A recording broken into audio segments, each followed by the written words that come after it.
صلی علی رسول کریم بسم اللہ الرحمن الرحیم۔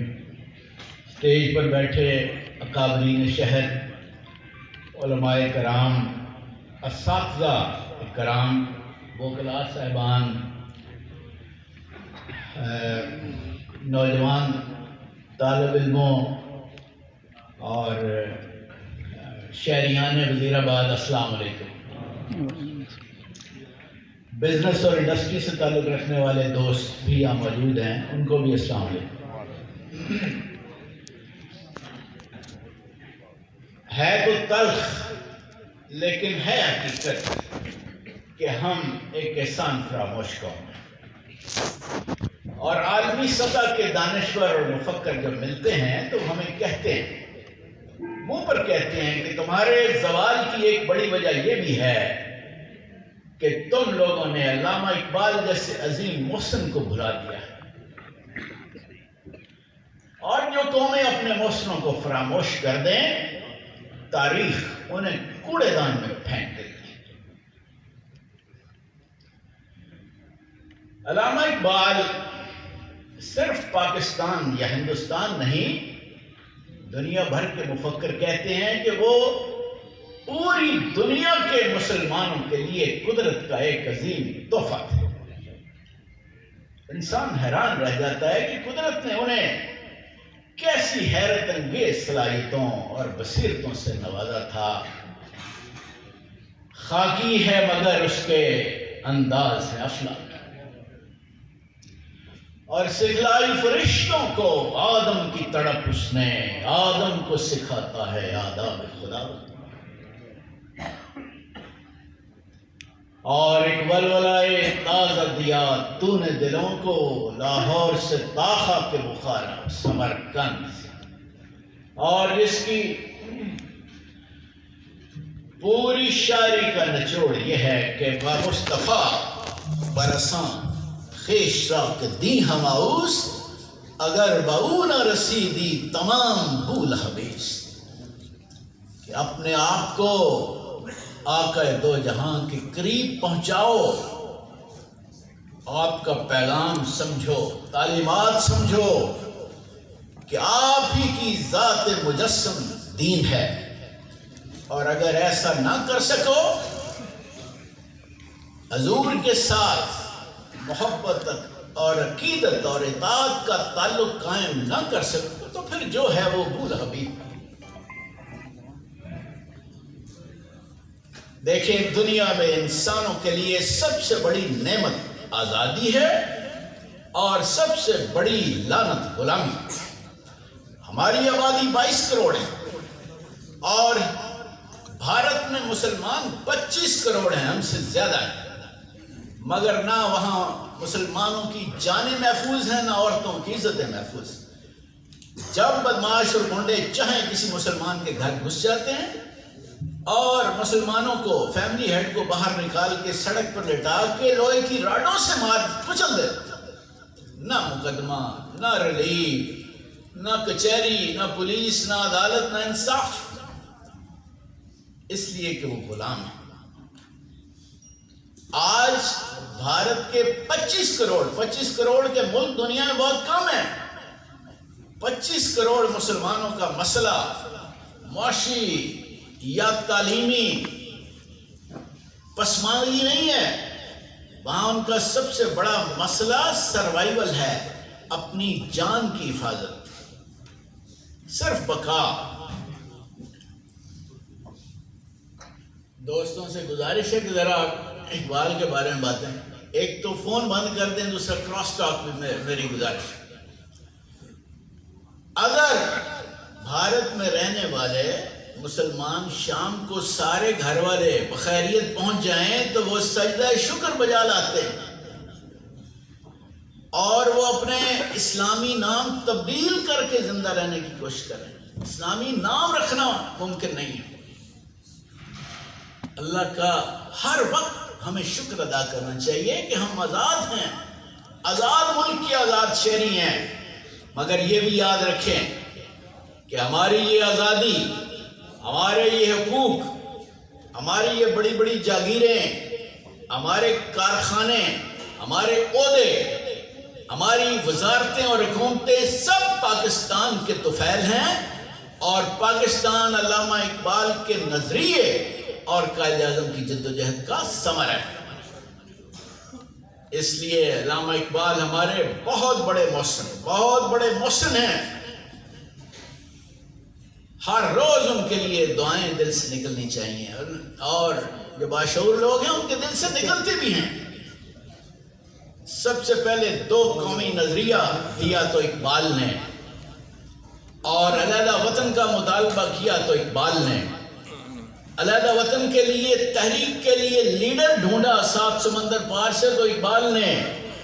اس لیڈر کو 2 قومی نظریے کے بارے میں سینسٹائز کیا تو اقبال نے، اور انہیں آ کر لیڈ کرنے کے لیے آمادہ کیا تو اقبال نے۔ تحریک پاکستان کو ایک فکری اساس دی تو وہ بھی اقبال نے۔ اتنے بڑے محسن ہیں۔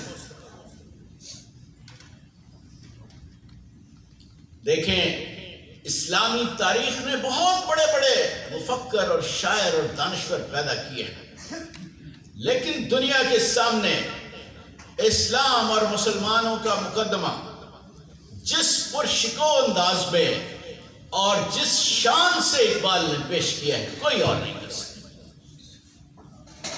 یہ اب یہاں طالب علم بھی بیٹھے ہیں، ان کے لیے بھی میں یہ بتانا چاہتا ہوں کہ علامہ اقبال دنیا کی چوٹی کی درسگاہوں کے فارغ التحصیل تھے۔ G C of 19th century, Cambridge University of England, Munich University of Germany, وہ پرانے اور قدیم علوم اور فلسفوں کے بھی شناور تھے، اور انہیں جدید علوم اور فلسفوں اور ادب اور معاشیات اور انٹرنیشنل پالیٹکس پر بھی پوری دسترس تھی۔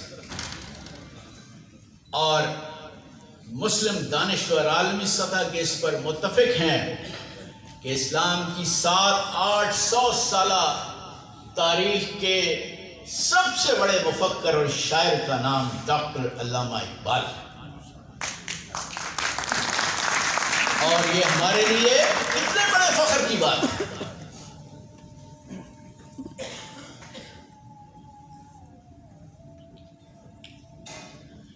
دنیا کے کسی اور شاعر نے، یہ بھی سن لیں، یہ بھی ایک ڈسٹنکشن ہے ڈاکٹر صاحب کی، دنیا کے کسی اور بہت بڑے شاعر گزرے ہیں، شیکسپیئر، ملٹن، فلاں، کسی اور شاعر نے دنیا کے اتنے ملکوں میں اتنے انسانی ذہنوں کو متاثر نہیں کیا جتنا اقبال نے کیا۔ ایران میں ڈاکٹر علامہ اقبال کو قومی شاعر کا درجہ دیا جاتا ہے۔ ان کے سپریم لیڈر سید علی خامنائی بڑے فخر سے اپنے آپ کو مرید اقبال کہتے ہیں۔ مرید اقبال۔ جب ایرانی لوگ، ایران کے عوام شاہ ایران کے خلاف سڑکوں پر نکل آئے تو انہیں گرمانے کے لیے کسی ایرانی شاعر کی نہیں، علامہ اقبال کی نظمیں سنائی جاتی تھی۔ انقلاب اے انقلاب اے انقلاب اے جوانان عجم۔ اسی طرح سینٹرل ایشین سٹیٹس کے لوگ جب روسی جبر کے خلاف اٹھ کھڑے ہوئے تو وہاں چوکوں اور چوراہوں پر 10-10 لاکھ کا مجمع ہوتا تھا، 10-10 لاکھ کا، صحیح معنوں میں ملین مارچ۔ انہیں آزادی کے جذبوں سے سرشار کرنے کے لیے کسی ایرانی یا کسی تاجک یا کسی ازبک شاعر کی نہیں، آپ کے اور ہمارے محسن ڈاکٹر علامہ اقبال کی نظموں سے انہیں گرمایا جاتا تھا۔ کون سی نظمیں؟ معمار حرم باز و تعمیر جہاں خیز، از خواب گراں خیز گراں خیز گراں خیز۔ او حرم تعمیر کرنے والوں، اب ایک نئی دنیا کی تعمیر کے لیے بیدار ہو جاؤ، اٹھ کھڑے ہو، خواب سے بیدار ہو جاؤ۔ کئی ملکوں کی آزادی اقبال کے انقلابی پیغام کی مرہون منت ہے، اور ایک نہیں کئی ملکوں نے علامہ اقبال کی نظموں کو اپنا قومی ترانہ بنا لیا ہے۔ مسلم دنیا میں 2 ملک، ایک ایک رول ماڈل سمجھے جاتے ہیں، کیونکہ ان کے لیڈروں نے اپنے ملکوں کو ترقی اور خوشحالی کی اوج کمال تک پہنچایا۔ ایک ملائیشیا، جس طرح آپ جانتے ہیں، دوسرا اسٹوڈنٹس میں سے کوئی بتائے؟ ترکی۔ ملائیشیا کے وشنری لیڈر ڈاکٹر مہاتیر ہمیشہ بڑے جرأت مندانہ انداز میں بات کیا کرتے تھے، اور امریکی اور یورپی لیڈروں کی آنکھوں میں آنکھیں ڈال کر ہمیشہ انہوں نے بات کی اور مسلم دنیا کا کیس بڑا مؤثر انداز میں پیش کیا۔ ایک بار پاکستانی وفد گیا، ان کے ہیڈ مجھے خود بتا رہے تھے، تو ہم نے ڈاکٹر مہاتیر کی تعریف کی کہ ڈاکٹر صاحب آپ نے مسلم دنیا کا بڑا مؤثر انداز میں کیس پیش کیا۔ تو انہوں نے کہا کہ جانتے ہو یہ قوت اور یہ توانائی میں نے کہاں سے حاصل کی؟ I am inspired from Dr. Allama Iqbal, but you have forgotten him.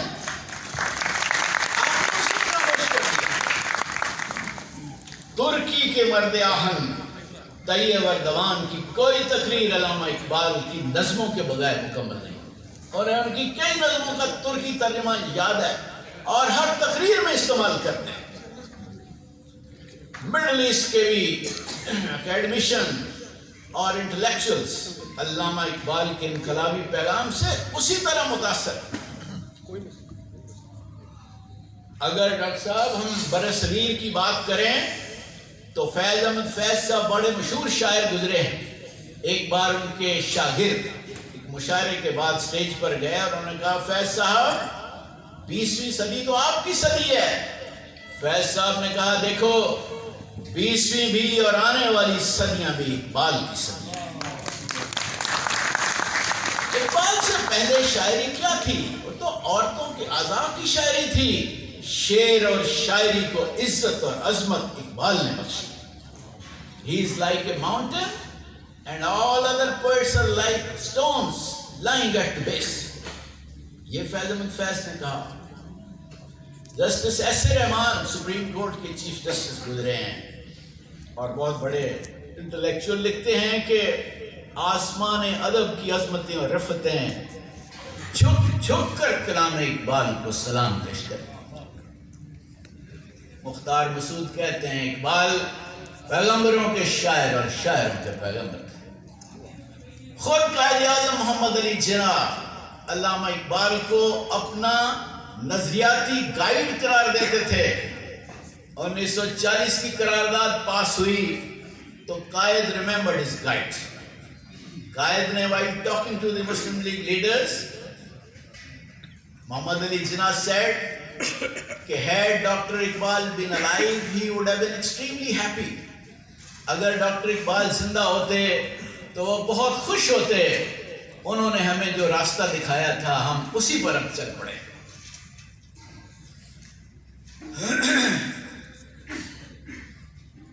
دیکھیں آج سے 100 سال 125 سال پہلے مسلمانوں کی حالت اس برِ صغیر میں آج سے 100 گنا زیادہ بدتر تھی۔ وہ قوم نہیں تھے، وہ ایک ہجوم تھا، غلامی اور احساس کمتری اور مایوسی میں گھرا ہوا ایک ہجوم، جس کے سامنے نہ کوئی منزل تھی، نہ راستہ اور نہ کوئی راستہ دکھانے والا رہنما۔ تو اس فنا کی گھاٹی میں اترتے ہوئے ہجوم کو یہ ذلت اور زوال تمہارا مقدر نہیں ہو سکتا، یہ پستی اور پسپائی تمہاری تقدیر نہیں ہو سکتی۔ جانتے ہو تم کن عظیم ہستیوں کے وارث ہو؟ تمہارے آباء و اجداد تو وہ تھے کہ 2.5 ان کی ٹھوکر سے صحرا و دریا سمٹ کر پہاڑوں کی ہیبت سے رائی، اور زلزلے جن سے شہنشاہوں کے درباروں میں تھے، بجلیوں کی آشیانے جن کی تلواروں میں تھے۔ تم آقا دو جہاں کی امت ہونے کے ناطے خالق کائنات کے آخری پیغام یعنی قرآن کے وارث اور کسٹوڈین ہو۔ یہ تمہارا اعزاز ہے۔ بے خبر تو جوہر آئینہ ایام ہے، تو زمانے میں خدا کا آخری پیغام ہے۔ اور اٹھ کے اب بزم جہاں میں کا اور ہی انداز ہے، مشرق و مغرب میں تیرے دور کا آغاز۔ انہوں نے کہا یہ تم گوروں کو اپنے سے برتر سمجھتے ہو، اپنے سے کمتر سمجھتے ہو اپنے آپ کو، یہ تمہارا مقام نہیں ہے، یہ تمہاری شایان شان نہیں ہے کسی کے پیچھے پیچھے پھرنا، کسی کی تقلید کرنا۔ جانتے ہو مسلمانوں کا کیا مقام ہے، وہ سمجھو۔ مسلمانوں کا مقام ہے پرے ہے چرخ نیلی فام سے منزل مسلمہ کی، ستارے جس کی گرد راہ ہوں وہ کارواں تو ہے۔ یہ ستارے کیا ہیں؟ یہ تو تمہارے راستے کی، they are just dust particles in your ways۔ اور سبق پھر پڑھ صداقت کا، عدالت کا، شجاعت کا، لیا جائے گا تجھ سے کام دنیا کی امامت کا۔ لرن، اسٹوڈنٹ سن رہے ہیں نا، learn the lesson of truth and valor and justice because you have to lead the entire world۔ تم نے پوری دنیا کی قیادت کرنی ہے۔ یہ تھا اقبال کا میسج۔ اسٹوڈنٹس اور نوجوانوں پر اقبال نے بہت زیادہ زور دیا۔ وہ اقبال کی، علامہ اقبال کی دلچسپیوں کا مرکز نوجوان تھے، کیونکہ وہ جانتے تھے کہ کسی بھی انقلاب کا ہراول دستہ نوجوان ہوتے ہیں۔ اور بار بار مخاطب کیا، ندامت بھی دلائی۔ کس طرح؟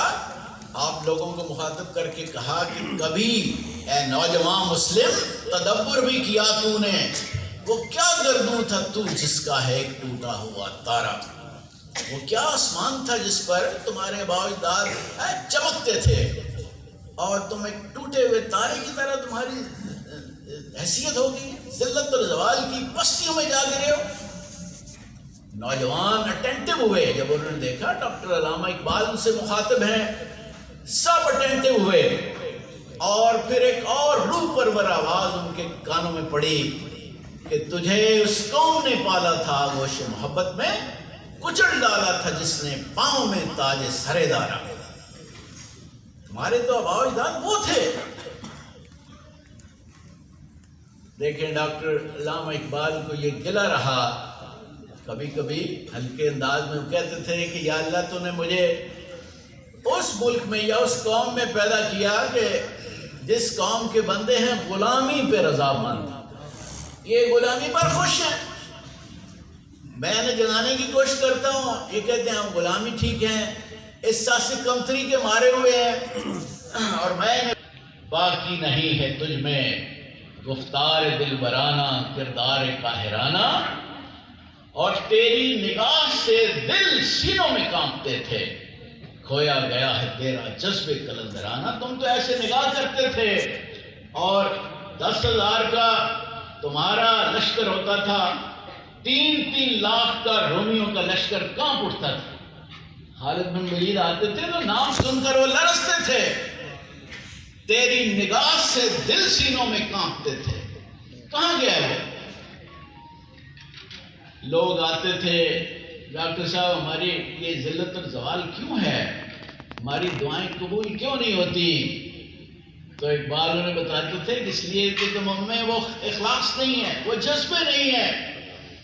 تمہارے آباء و اجداد کی تکبیروں سے پہاڑ لرزتے تھے، اور ان کی تلاش میں پھر اقبال نکلے۔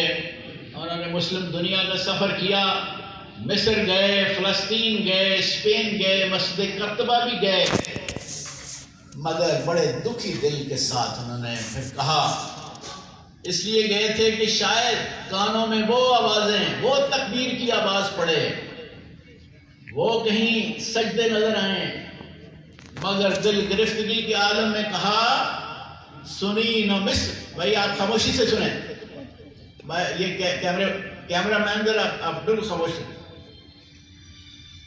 جب انہیں وہ جذبے نظر نہ آئے تو اقبال نے دل گرفتگی کے عالم میں کہا سنی نہ مصر و فلسطین میں وہ اذاں میں نے دیا تھا جس نے پہاڑوں کو راشا سیماب پارے کی طرح۔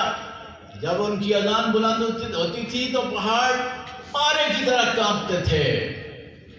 سنی نہ مصر و فلسطین میں وہ اذاں میں نے دیا تھا جس نے پہاڑوں کو راشا سیماب، اور وہ سجدہ روح زمین جس سے کانپ جاتی تھی۔ اسی کو آج ترستے ہیں ممبر و محراب۔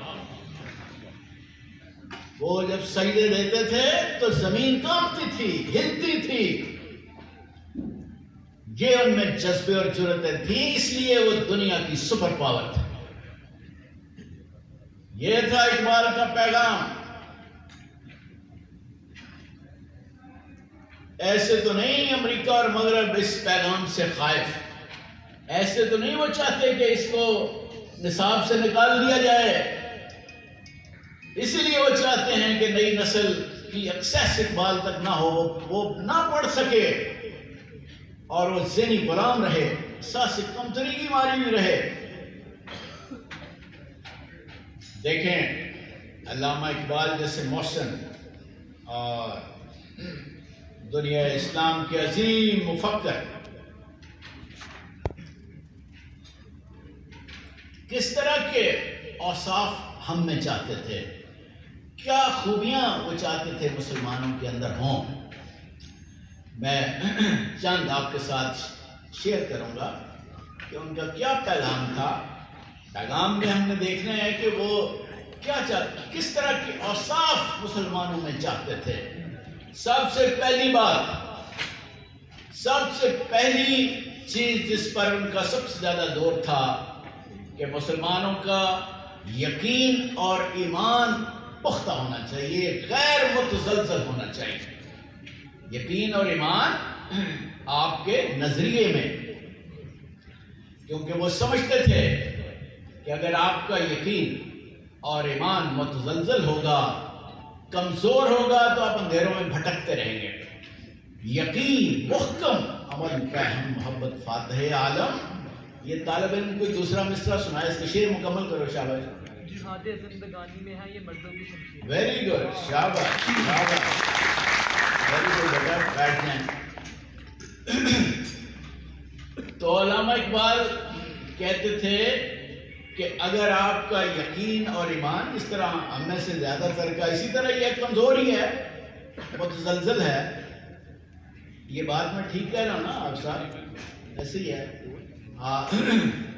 ہم آپ کی تلاوت سن کر، روح پرور تلاوت سن کر تو ظاہر ایمان تازہ ہو گیا، مضبوط بھی ہو گیا، لیکن بدقسمتی سے اثر تھوڑی دیر رہتا ہے۔ لیکن زیادہ تر بدقسمتی سے ایمان، نام کے تو مسلمان ہے لیکن کمزور ہے۔ تو علامہ کہتے تھے کہ اگر آپ کا ایمان اور یقین کمزور ہوگا تو آپ اندھیروں میں بھٹکتے رہیں گے، آپ کی کوئی منزل نہیں ہوگی۔ اگر آپ کا ایمان اور یقین ان ویورنگ ہوگا اور مضبوط اور مستحکم ہوگا تو یہ آپ کو معجزے دکھا دے گا، یہ آپ میں جبریل کی سی قوت پیدا کر دے گا۔ جب اس انگار آئے خاکی میں ہوتا ہے یقین پیدا، تو کر لیتا ہے یہ بالوں پرے روح الامین پیدا۔ روح الامین حضرت جبریل کو کہتے ہیں، تو اس میں حضرت جبریل کی سی قوت آ جاتی ہے، اتنے معجزے دکھا دے۔ پھر کیا کہا کہ آپ کے عزائم بلند ہونے چاہیے۔ مسلمان آتے تھے وفد کی صورت میں، تو کہتے تھے ڈاکٹر صاحب ہم ذلیل و خوار ہو رہے ہیں، ہماری پاک اتر گئی ہے۔ تو ڈاکٹر صاحب انہیں کہتے تھے اس کا علاج، یعنی عزت سے ہم محروم ہو گئے ہیں، تو کہتے تھے اس کا علاج رونے دھونے میں نہیں ہے، برہنہ سر ہے تو عزم بلند پیدا کر، یہاں فقط سر شاہی کے واسطے ہے کلاه۔ کلاه کا مطلب کلگی یا دستار فضیلت۔ علامہ کا پیغام ہے اور بڑا واضح ہے کہ اگر تم دستار فضیلت سے محروم ہو گئے ہو، عزت چھن گئی ہے، تو اس کا طریقہ رونا دھونا نہیں ہے۔ اپنے ٹارگٹ بلند سیٹ کرو اور انہیں حاصل کرنے کے لیے پختہ عزائم پیدا کرو، کیونکہ قدرت کا یہ اٹل اصول ہے کہ عزت اور فضیلت کی دستار وہ کموں اور کبوتروں کو نہیں، صرف شاہینوں کو عطا، صرف شاہینوں۔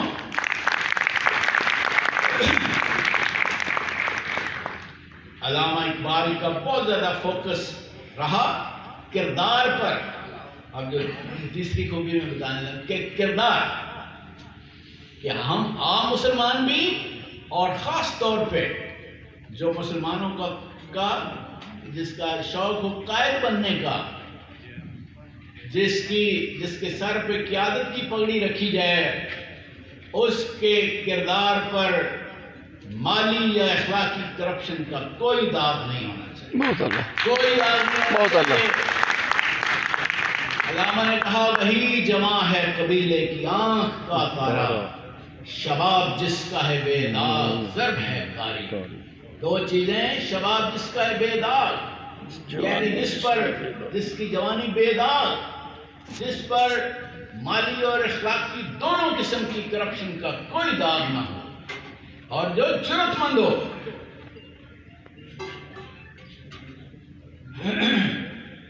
دیکھیں، کچھ حضرات مائل نہ کریں، لیکن علامہ اقبال اس وقت کے جو نیم خواندہ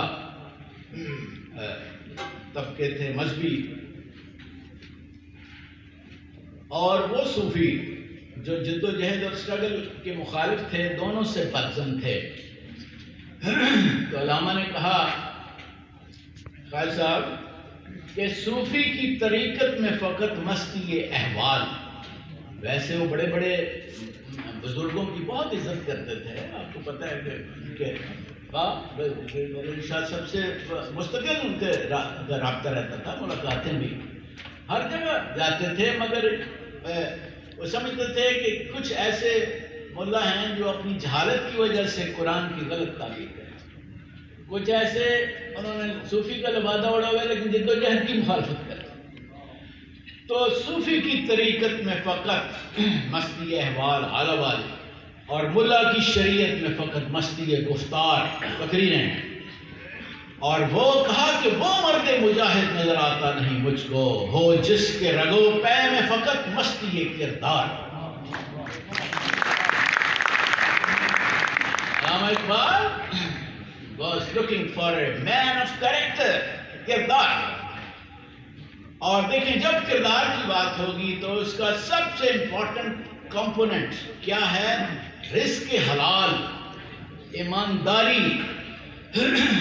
علامہ اقبال کی دوسری کتاب بال جبریل میں ایک مکالمہ ہے اقبال اور ان کے روحانی مرشد مولانا روم کے درمیان۔ علامہ اقبال سوال کرتے ہیں اور ان کی طرف سے جواب آتا ہے، پوچھتے ہیں، سوال آتا ہے، علم و حکمت کا ملے کیوں کر سراغ، کس طرح ہاتھ آئے سوز و درد و داغ۔ جواب آتا ہے، علم و حکمت زائد از نان حلال، عشق و رقت عائد از نان حلال۔ نان حلال یعنی رزق حلال، رزق حلال سے جذبے پیدا ہوں گے، علم میں بھی اضافہ ہوگا، حکمت بھی آئے گی، وزڈم بھی آئے گی۔ اس کا راز کیا ہے؟ نان حلال۔ تحریک پاکستان کے وقت، اس وقت آپ کو پتہ ہے بڑے بڑے اسکالر تھے عالمی سطح کے، ہندوستان میں بھی بڑا بڑا نام تھا لوگوں کا، بڑے مذہبی شخصیات تھیں، بڑے بڑے فائری اسپیکر تھے اور مجمع میں آگ لگا دینے والے، مگر علامہ اقبال نے کسی کی قیادت قبول نہیں کی، اور قیادت کے لیے کون ڈھونڈا؟ 7 سمندر پار سے محمد علی چاہ۔ لوگ آتے تھے اور علامہ سے پوچھتے تھے، علامہ صاحب وائی مسٹر جنا اونلی، یہ تو اردو بھی صحیح نہیں بول سکتے مگر بھی لباس پہنتے ہیں۔ تو علامہ کہتے تھے بیکاز مسٹر یہ واحد لیڈر ہیں پورے ہندوستان کے who is incorruptible and who is unpurchasable، دنیا کی کوئی طاقت انہیں خرید نہیں، اور معصوم ہے۔ یہ بھی کہتے ہیں کہ جو انہوں نے کہہ دیا اس پر ڈٹ کے، کبھی انہیں موقف بدلنے کی ضرورت پیش نہیں آئی۔ میں اگلے دن ایک مورخ کا پڑھ رہا تھا، انہوں نے کہا جی جناح صاحب نے آج تک سوری نہیں کہا کیونکہ انہیں کہنے کی ضرورت پیش نہیں، کبھی انہوں نے ایسی بات نہیں کی جو انہوں نے تبدیل کر دی، لیڈر کبھی موقف میں تبدیلی نہیں کی۔ تو میں وزیر آباد میں اپنے دوستوں اور بزرگوں کے سامنے کھڑا ہوں، اور آپ مجھے چونکہ اچھی طرح جانتے ہیں اس لیے، اور کچھ نوجوان بھی ہیں، ان کے ساتھ بھی یہ شیئر کرنا ضروری ہے۔ دیکھیں، میں نے جو 30-35 سال سروس کی پولیس میں، اور بڑے اہم ترین میں مجھے ذمہ داریاں بھی ملیں، کئی اداروں کو میں سربراہ رہا۔ پولیس میں خاص طور پہ بڑے کرائسس آتے ہیں، بڑے چیلنج آتے ہیں، اور ہر روز نت نئے چیلنج، بہت بڑے بڑے چیلنج بھی۔ کبھی حکمران ناراض ہو گئے، کبھی سپریم کورٹ کے چیف جسٹس ناراض ہو گئے، کبھی میڈیا ناراض ہو گیا، یعنی بڑے بڑے چیلنج۔ یہ میں سمجھتا ہوں اللہ تعالیٰ کا خاص فضل و کرم ہے کہ اللہ کے خاص فضل و کرم سے، والدین کی تربیت سے اللہ تعالیٰ نے ہمیں تینوں بھائیوں کو، سب کو، والدین کے تمام بچوں کو رزق کے حلال پر قناعت کرنے کی توفیق بخشی۔ یہ اللہ تعالیٰ کا اس پہ جتنا شکر ادا کریں کم ہے، رزق کے حلال۔ اور پھر جو میں کہہ رہا ہوں بڑے بڑے کرائسس آئے، اب یقین جانیں کہ ہمارے کولیگز حیران ہوتے تھے کہ یار یہ اتنا بڑا کرائسس، مگر آپ بڑے بالکل مطمئن ہیں۔ اور یقین جانیں بہت بڑے بڑے مشکل ترین دور میں ایسے لگتا تھا کہ اللہ تعالیٰ فرشتوں کے ذریعے مدد فرما۔ یہ رزق حلال اور یہ دیانتداری اس طرح سائبان بن کر اور ڈھال بن کر اس نے حفاظت کی ہمیشہ، ہر کرائسس۔ یہ اس کی میں اتنی بڑی قوت، اتنی اس کی طاقت ہے۔ اس لیے جو یہاں بیٹھے ہیں، جو سول سرونٹس ہیں یا کسی بھی شعبہ زندگی سے ان کا تعلق ہے، ہر روز ان کا امتحان آتا ہے۔ ایک طرف ایمانداری، دوسری طرف